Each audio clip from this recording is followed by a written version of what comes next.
So, hey guys, welcome to still haven't figured out the name of the podcast. Let's call it Coach Culture Evolve with K lifestyle podcast.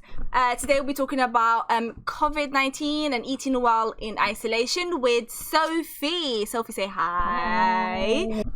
Hi. Sophie is a registered dietitian and nutrition consultant with a degree in biomedical science. She's done her master's in nutrition and postgraduate diploma in dietetics. So as a dietitian, Sophie diagnoses and treats dietary and nutritional problems. She translates her clinical hospital experience into practical advice on several health conditions such as diabetes, high blood pressure, celiac disease, and irritable bowel syndrome. I did not know, by the way, you could do the IBS stuff. We need to talk about that because that needs its own podcast. Okay, so she provides personalized nutrition advice tailored to your personal health needs. She has your needs, training, culture, and lifestyle. Sophie has worked with a range of clients, including bodybuilders, athletes, Olympic boxers, and the general public, to meet their nutritional goal. Okay, so today we're going to focus on the COVID-19 and sorry about that. So okay, so first thing first, before we start, how are you doing, Sophie? I'm good. I'm well, thank you. Yeah, getting there. Taking it each day as it comes. How's the quarantine lifestyle treating you? It's okay. I'm still trying to keep fit, doing my little bits of workouts, eating well, and just having a routine. Yeah. So before we start into the main topic, what is your routine? What do you do from the morning till you go to sleep? So from the morning, I just get up, I have my porridge in the sun because it's been really sunny recently. Yeah, so I'm getting my vitamin D, which I'll talk about later. And then I'll do some work, so some nutrition plans for clients, and then read some books. That's nice. I have more nice. time on my hands, and then lunch, and then by the time you know it's dinner already, and then the day's gone. It's crazy. That's true. It's so Time fast. flies. So fast. Exactly. Okay, so the first question that we want to focus on is can we boost our immune system with foods, diet to prevent coronavirus? That's something that a lot of people have been trying to focus on because they are, I don't know about you, but I've been getting a lot of WhatsApp videos, messages about what to eat to make sure to prevent the virus to be affected from the virus. What do you say about that? Yeah, there's a lot of confusion right now, like nutrition, in preventing infection of COVID. But no nutrient or food can prevent coronavirus. So that's the first thing I'm going to say. Yeah. And no nutrient or food can boost the immune system. So obviously the word boost has been thrown around a lot now, but the word boost is incorrectly used and actually unscientific. The only thing food can do is support our immune system. So, stress, sleep, our exercise, they all support our immune system. And food just plays another role in that. Do you know what I mean? I see. Okay. So are there any supplements or herbs, garlic, ginger that can help? Like, all the supplement stuff, let's go with the supplements first and then we do the herb stuff. Okay, supplement wise, there's only one supplement right now in the UK and all over the world that they're talking about. And that's vitamin D. So I don't know if you've heard. So recently there's been a study and it's about vitamin D and preventing respiratory infections. So it's not COVID-19 that it will prevent, but there's links between vitamin D and respiratory infections. So this study was done in Ireland, and then the authors evaluated it and recommended that people would supplement at least 20 milligrams of vitamin D a day. Okay. So that's the only supplement right now that people are talking about and might be beneficial. Obviously, like we've had a lot of sunshine at the moment, and that's how you can get your vitamin D. But if you're at risk group, for example, if you have darker skin, if you wear a lot of clothes and just your face is covered and your arms and your legs are covered, or if you're immobile and you're in the house, then you'll be at risk of vitamin D deficiency. So you'll need to supplement anyway.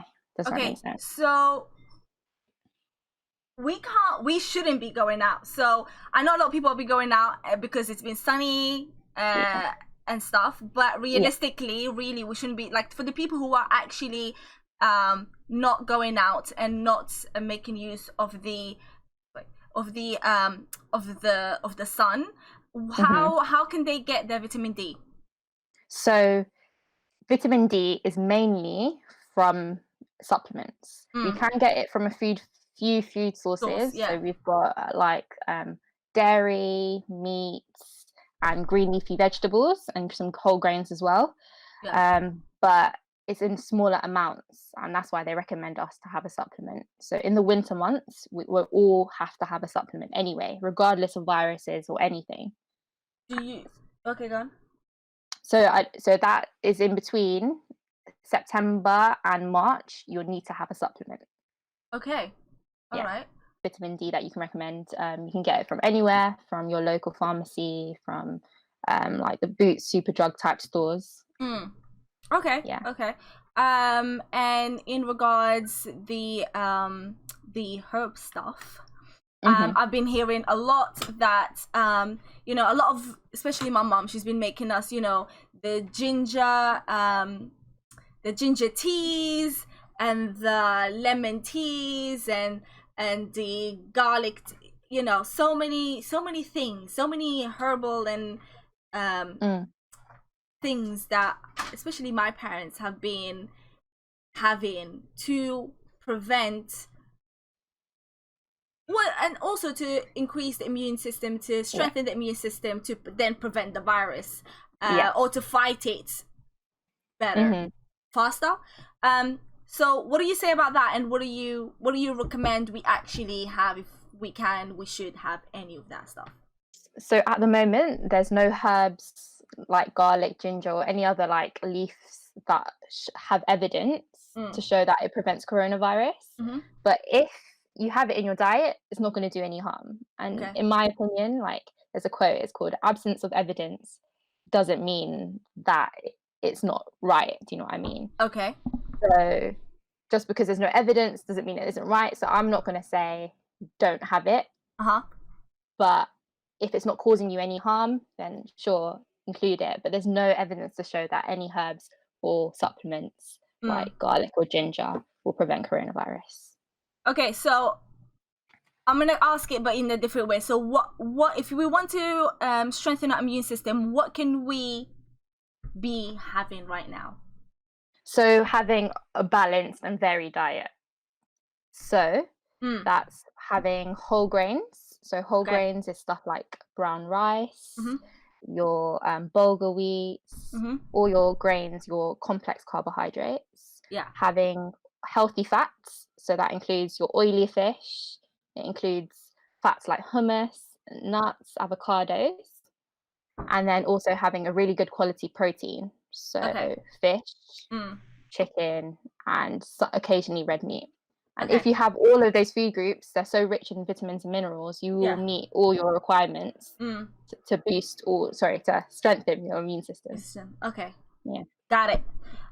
So the government's recommends limiting shopping as much as possible.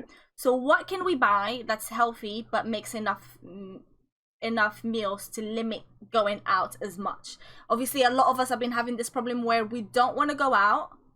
And not gonna lie, personally, I'm actually scared to go out. Like, I try to not go out as much as I can. I haven't been out for a very long time. I can't even remember the last time I've been out. And even when I try to go to the shop, I went when it was night, when no one was outside, and I like quickly went to the shop and I got what I wanted, and I quickly stormed out. Like I did not want to be there for any longer. And I'm sure a lot of people are feeling that, you know, they're quite not insecure, but they're quite anxious to go out. So if we have to go out at least once a week or once in 2 weeks to get the shopping, what can we get? What should we get? So of course, if available, fresh foods is obviously great. So our fresh fruit, our fresh vegetable, our fresh meat sources. But in times like this, when we don't want to go out through the house, non-perishable goods are so important. So that's tinned vegetables, tinned chickpeas, lentils, even tinned fish. So you can get salmon, you can get mackerel, you can get sardines, tuna. And keeping, because they're all quality protein sources, all of them, the beans and the fish. So keeping them to one side, but also making sure that you have a good supply of pasta and rice. But of course, it's so hard to get a lot of it now, and hopefully in the next coming weeks there'll be better supplies. But having a good store of whole grains will be so important. You said we can get tinted food. Do you, in terms of freshness, obviously there's also frozen food. So now we have a few options: frozen, tinted, and fresh. In terms of which one is the freshest, which one is the freshest, and what is the least fresh? Surprisingly, the freshest is actually frozen foods. So, are you gonna say frozen? Can you tell them why? Yeah, exactly. So frozen foods are basically picked at the peak when it is just ready, fresh from the ground and frozen. So they're going to be like the highest in nutrients and minerals. Whereas fresh foods, they're kept in the supermarket for a while and then in your fridge. And then over time, the nutrient levels and minerals just decline because obviously it gets older. Exactly. And you don't... In terms of sorry, and obviously you don't know where the fruits are coming from. They could be coming from another country, so they obviously have to travel from that country. So you can add the time of traveling, the time that it's been sitting on the shelves, and then you buy it, and then you don't even eat it straight away. Exactly. Probably half of the vitamins are gone. Exactly. So yeah. How about the tinted? The tinned ones, again, they're good as well. They're quite fresh. I mean, it all depends on what you want. And storage space, really. Some people don't have access to that much freezer space. So why not have some tinned vegetables? The only thing I would say is just to make sure they're not in any type of salt solution. Because if there's brine or salt, it will add to your salt content in your food. Oh, yeah. Yes. That's true. Yeah. So in terms of the frozen food, I realize every time I have frozen food, it's tasteless. Why is it tasteless? What, frozen foods? Yeah. It could be because it was frozen, so that the texture and the flavors, you know, the frost of it can change it. Okay. But otherwise it should taste similar. But I do understand what you mean. You know, when you get those like mixed like vegetables with like carrots and they don't taste the same. And it could be because of the water, because they absorb so much water as well when they're frozen. It's covered in water. Yeah. And then when you cook it, it's soaking with water. So that's probably bound to change and dilute the flavor. That's true. Oh, okay. All right. Yeah. I got it. Because I've been trying to figure out why they are so tasteless. But anyway, if you're focusing on freshness, then frozen is right here. And then convenient. Yeah, that's true. Can you still hear yourself? No, not anymore. I don't know what you did from your side, but I can't hear myself. That's good. Good. So right now we're doing less activity and still train, but not as intensely. What should we eat? Some people actually don't train. So I think there is two groups of people. There's the people who, because obviously we're all at home. Not really, because I've seen people go out like every day they've been out and about. But the people who are at home, we're at home the whole day. There isn't much we can do unless if we're doing housework. So there's people who are like working from home, and they take probably like 30 minutes a day, maybe 3 to 4 times a week to do a workout class, a session, or just train. And that's all the activity they get on the day. And then there's the ones who are not doing that, and they're just sitting down working from home, or maybe just like Netflixing, yeah, and chilling. So yeah, what do they eat? What can they eat to make sure they don't, because I'm sure that a lot of people are probably like, you know, I don't want to gain weight. So what do you think? I think, well, firstly, it's important to have a structure, because obviously in these times we are like, it's so confusing. We can stress eat, we can snack unnecessarily. Yeah. We might rely on comfort food. So that's why it's really important to have a structure in place. So having 3 meals and at least, or at the most, 2 snacks. So having those 3 meals, breakfast, lunch, and dinner, and those 2 snacks will help you to get into that routine. Yeah. In terms of what to eat, obviously, as I mentioned, so having your whole grains, your healthy proteins, and your fats. Yeah. But avoiding certain things that are high in calories and energy. Yeah. So obviously, as you know, some examples like your crisps, your biscuits, all the high energy but low volume foods is what we need to avoid eating in excess at home. Okay. I got it. Let's go through the government portion control in terms of, now you obviously mentioned eat 3 meals a day. What do you think this plate should look like if you want to divide it? So the plate, if you think of it in quarters and halves. So they say really half your plate should be vegetables, a quarter of it carbohydrates, and then another quarter is the protein.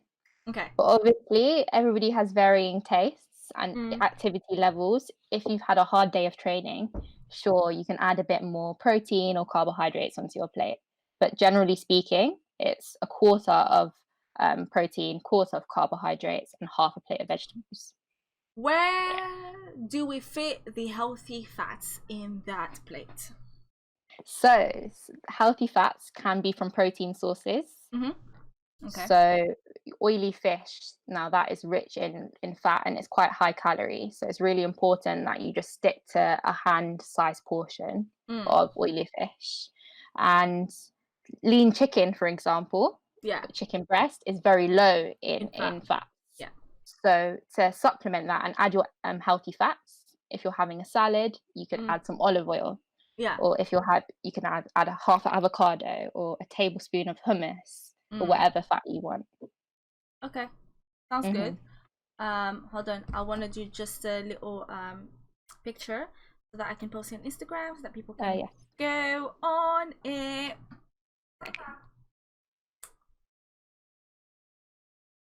If you can hear my mum calling from the background, just ignore that. She forgot I'm doing a podcast. Oh no. It's okay.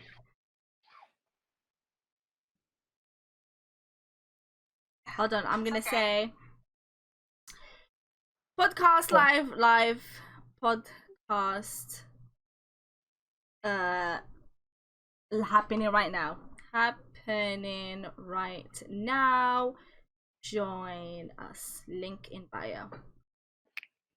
Okay, I'm gonna post that. I still actually can't see you properly on Discord. I don't know why, but I can see you. And people can see you. People can see you. So okay, good. So I know you're missing out on this, but anyway. Yeah. So let's move on. Next question is, so being at home, I snack a lot. What can I do about this? And do you recommend any healthy snack options? Okay, so as I mentioned, obviously structure is so important. Yeah. And meal prepping snacks, you can still meal prep snacks. It's not just meals. Do you know what I Yeah. mean? Yeah. So snack options, again, it's all about healthy fats, high protein foods, and fruits. So healthy fats would be your nuts mixed with, say, some dark chocolate or some fruits or yogurt. But as long as you structure it throughout the day and stick to 2 snacks a day, it will help to get you in a routine. And especially when you know that they're beneficial foods as well, it will really help you to stick to eating them. Yeah. What are Mhm. you, obviously, for the people who have been snacking on chips and what do people snack on? Chocolate and the junk food. Yeah. How do you recommend they Mhm. make that transition? How to make it easier for them to go from unhealthy snacking to healthy snacking? What do you Yeah. think they should implement to get there, if you know what I mean? Yeah. If you So, make yeah, go on. yeah, I hear you. So, in terms of snacking, like, I wouldn't, if you've got your favorite biscuits in your top drawer, I would not avoid them. Like, I would still eat them. Yeah. But set yourself goals in a week. So, they have to be what they call SMART goals. And you have them, say, twice a week as opposed to having it every day like you used to. And once you finish those biscuits, then you can start the transition phase. Yeah. So, for example, there's a lot online at the moment about making like different types of cookies. I don't know if you've seen, and biscuits and healthy alternatives. Yeah. There's a lot of that around, and there's many that you don't even have to bake yourself, and they still have that sweet flavor as well. So, Yeah. if you're feeling for something sweet, you can reach for that. So that's like flapjacks or brownie bars or those little balls, protein balls. Yeah. Um, and I'm making actually like, in the process of making an ebook at the moment of healthy snacks and meals.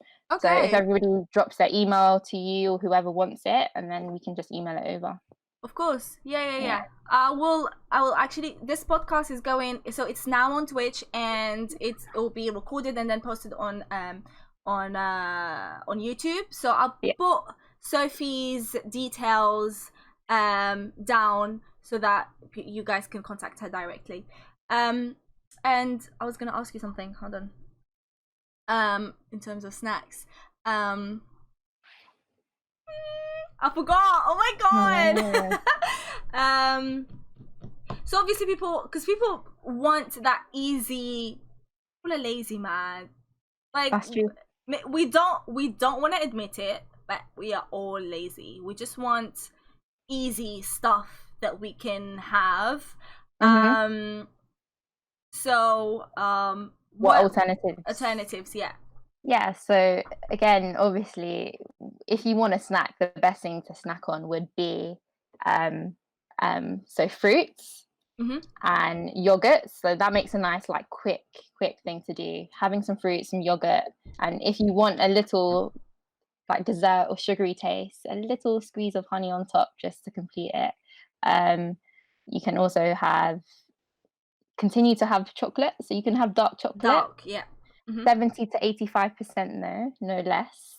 Yeah, And having a square of that. And I don't know if you've had dark chocolate, like when you eat it, you feel so full after. Yeah. If it fills you. Yeah, exactly. Yeah. So reaching for snacks like that is quite important. Yeah. Is there any snacks that you have that you feel that could fit into that category? Me. So this is what I was gonna say. Because a lot of people, when they go shopping, first they go shopping hungry, so they end up buying things that they know they're just buying it because they feel hungry. So because they haven't eaten, so they buy all the chips and all the salty snacks and stuff like that. So I would say to just avoid having to buy all of that, or wanting to buy the unhealthy snacks. Don't go to the shops. Don't go shopping hungry, first thing. And also, because I know a lot of people have kids, and for some reason it gives them a reason to buy these snacks. It's like why so the kids, they shouldn't eat it doesn't make sense. It's not because you have kids it means that you buy that stuff. They also I know. should be having the fruits and the nuts and the healthy food and the dark chocolate. So what I used to say to my clients is just go to your kitchen, take a plastic bag and put all that stuff in a plastic bag and throw it away. Because if it's there, then you will have it. Because people don't have control. Like you can tell, you can say, you know, intuitive. There's this whole intuitive eating now that people are like all about, but people still don't understand it. Of course, it is a complicated thing, to be fair. It's something that we should probably have it should have its own podcast or its own, you know, time. But what's it called? People don't have control, so they just should discipline themselves of just starting with that. Just put all that rubbish in the bag and just throw it away. You don't need to eat it. Your kids don't need to eat it. You should allow yourself some time here and there, have some of that stuff, but you should really focus on having the fruits and the vegetables and really filling your tummy with the food that is going to actually help you instead of you know, make you lazy and bring you down and decrease your activity level. Anyway, I just thought I should add that. Yeah, no, that's a good point. The only thing I'd say is just if you're obviously like, maybe keep those snacks just in case, because you never know the circumstances or what's going to happen with COVID. And food wastage is going to be a big thing, especially with this whole like supply and demand. So maybe keep those snacks there just in case, you know. And it was always good to have a treat once in a while. You know what I've realized this long time ago? There is no right or wrong. It's just how you actually. It just depends on you, on the person. Some people are different. Like some people are able to have all the unhealthy snacks in their house, and they still able to, you know, they know, you know, I'm not gonna have this every day. I'm gonna be, you know, But some people are not like that. So I know I'm not like that. I need discipline. So it's either I go for it or I don't. I hear that, yeah. So just do what you feel is right for you. Exactly. That's always the motto. Yeah. So I want to move on to the next questions because I want to talk about, because Ramadan is coming soon. And so we want to move on to that, but I really want to expand more in terms of the immune system boosting and the relationship of because I honestly think a lot of people think they can really prevent COVID-19 by having certain foods, and they can really like prevent it by boosting the immune system. So if you can like talk more about that so that people are more, you know, they understand a little bit more. I would say it's really important to not focus on anything specific, or avoiding any specific food. Taking out foods, I mean, obviously the biscuits and snacks in terms of weight loss, yeah, sure, but cutting out other food groups and including only fewer groups, like say having just herbs in your day, will really affect you in the long term because you're not going to get that varied diet. So really, like, all recommendations and evidence say that having your balanced diet, so having all your whole grains, like all the food groups I mentioned, is what's going to support your immune system. And of course, I mentioned vitamin D as well. And we haven't talked about vitamin C. So vitamin C, right now, as a dietitian, we wouldn't recommend supplementing it. You would not? No, but okay. That's only if you have a varied diet and you're confident you have a varied diet. And a lot of people aren't very confident with their diet at the moment. We're in such a like unprecedented time. We don't know about our food and supply. So having that vitamin C would be okay. But really, you can get it from all food sources if you have a varied diet. The recommendation for women is 75 milligrams. Yeah. And for men, it's 95 milligrams. But that vitamin C tablets, you know, the dissolvable ones that people have, they're about 1,000 milligrams. So it's over 10 times that amount that we should be having. So you basically just you empty it out when you go to the toilet, right? Yeah. When you're exactly having more than the system needs. Yeah. Okay. I was gonna.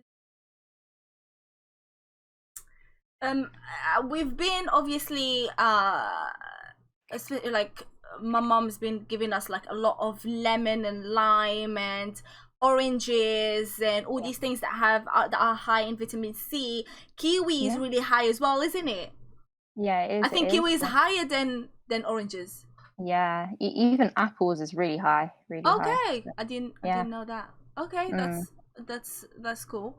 Yeah, and other vegetables, lots of vegetables have vitamin C in it. There's so many sources that we have. Like most of us are meeting it. Yeah. So that's what I'm saying. Like if you don't have access to getting any vitamin C from your pharmacy or your supermarket, don't worry. As long as you're having your 5 fruit and vegetables a day and having a varied diet and having a lot of variety, and that includes juices as well, you should be fine.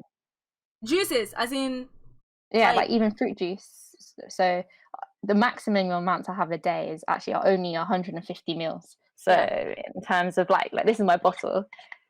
This is 500 mils. It'll be probably about like this much, which is nothing. Can you see? Yeah. Oh, okay. But I assume we don't recommend people to go and buy the juices because they're really high in sugar. Yeah, they are high in sugar, but if that's all that you have available and you want to have a variety, it does count as one of your 5 a day. 150 mils only though. So if you buy orange juice with bits in it, especially, have 150 mils. That's one. Yeah. People don't take the mic. Do not take the mic, okay? Yeah, but people will have like it's this much. It's this much, literally. Yeah. Okay. But it's good though because it means that you can space out a whole like 1 liter orange juice throughout. For like 10 couple of days. Cool. Wait, 10. Yeah, maths. How many? How many did you say it's recommended for women? 75 milligrams. How? If we okay, so how many oranges is that? How many oranges? So that would be basically they say with fruit that would probably be about 1 orange or 2 to 3 or like large oranges. Would have so not 75 milligrams. Would have about 5 milligrams or 10 milligrams of vitamin C. Yeah, it depends on the type and size of the orange. Okay, I think. Go on. I was going to say that there's a lot of things that affect it. So if you're a man, you need more vitamin C, and if you smoke, your vitamin C increases. Your requirements increase by 30 milligrams a day. Nice. Okay. Yeah. Well, thank you for that one. That's informative. So what do we, before we go on to the Ramadan stuff, what do we, conclusion from all of this, for all the mums and aunties out there, for everyone who thinks they can they can prevent coronavirus by having the gingers and the lemons and the limes and the teas and the herbs.